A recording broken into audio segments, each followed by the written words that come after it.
MP board कक्षा 12वीं वाले सभी बच्चों के लिए सोशियोलॉजी समाजशास्त्र का जो पेपर है अर्धवार्षिक परीक्षा पेपर आ चुका है आपकी स्क्रीन के सामने। ऐसा क्वेश्चन पेपर मैं आपको बता रहा हूं जो आपकी परीक्षा में पूछा जाएगा, इसलिए आप सभी बच्चे तैयार हो जाइए, पेन और कॉपी उठा लीजिए। त्रैमासिक परीक्षा की तरह इस बार जो पेपर बता रहा हूँ वो भी 100% परीक्षा में आएंगे, इसलिए आप सभी बच्चे इन्हें याद करें। पहला प्रश्न है, समाजशास्त्र की प्रकृति किस प्रकार की होती है? इसमें आपको वैज्ञानिक ध्यान रखना है। प्यारे विद्यार्थियों, 100% प्रश्न जो बता रहा हूँ आपकी परीक्षा में आएंगे, इसलिए आप निश्चिंत हो जाइए, आपको सिर्फ इन्हें याद करना है। भारतीय संस्कृति की प्रमुख विशेषता क्या है? अनेकता में एकता। औद्योगिकीकरण का सामाजिक प्रभाव है, तो इसमें आपका औद्योगिकीकरण का सामाजिक प्रभाव हो जाएगा। आवास समस्या, मनोरंजन का व्यापारीकरण और अपराध में वृद्धि, तो यहाँ पर करेक्ट हो जाएगा ऑप्शन नंबर डी। प्रार्थना समाज की स्थापना किस वर्ष की गई थी?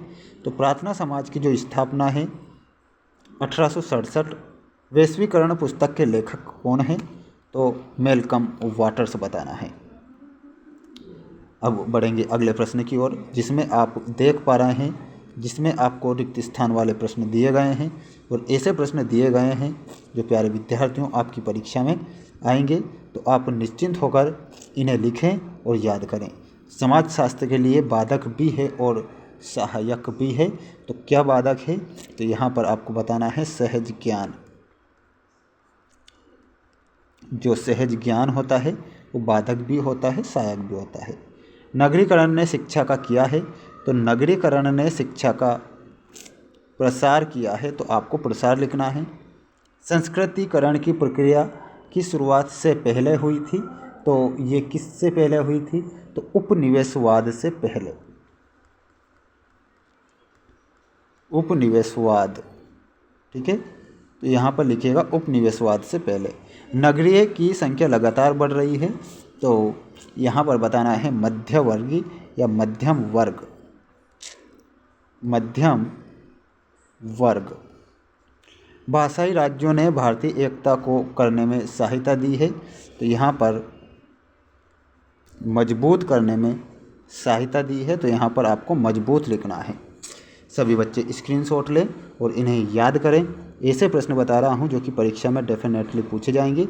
अब यहाँ पर आप एक शब्द या एक वाक्य वाले जो प्रश्न देख रहे हैं इन्हें भी आपको याद करना है। शिक्षा का प्रमुख उद्देश्य क्या है? तो व्यक्ति का सामाजिकरण करना। लिखिएगा, व्यक्ति का सामाजिकरण करना।